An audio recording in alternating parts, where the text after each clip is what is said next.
శ్రీకృష్ణుడు, సుదాముడు చిన్ననాటి స్నేహితులు. కృష్ణుడు చక్రవర్తి అయ్యాడు. సుదాముడు మాత్రం చాలా పేదవాడు. అయినా సరే వారి స్నేహం మారలేదు. ఒకసారి సుదాముడు భార్య, నీ స్నేహితుడు కృష్ణుడిని కలువు, ఆయనను చూసిరా అని కోరింది. సుదాముడు కృష్ణుడిని చూడాలని నిర్ణయించుకున్నాడు. ఇంట్లో ఇవ్వడానికి ఏమీ లేక కొద్దిగా అటుకులను కట్టుకొని ద్వారకకు బయలుదేరాడు.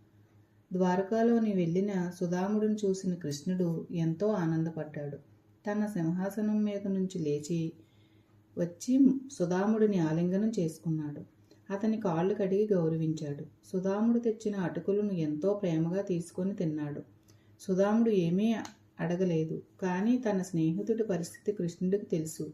సుదాముడు ఇంటికి తిరిగి వెళ్ళినప్పుడు తన చిన్న గుడిసె స్థానంలో పెద్ద అందమైన ఇల్లు కనిపించింది. కుటుంబం సుఖంగా ఉంది. సుదాముడు తన స్నేహితుడు కృష్ణుడి ప్రేమను, దయను గుర్తు చేసుకొని ఆనందించాడు.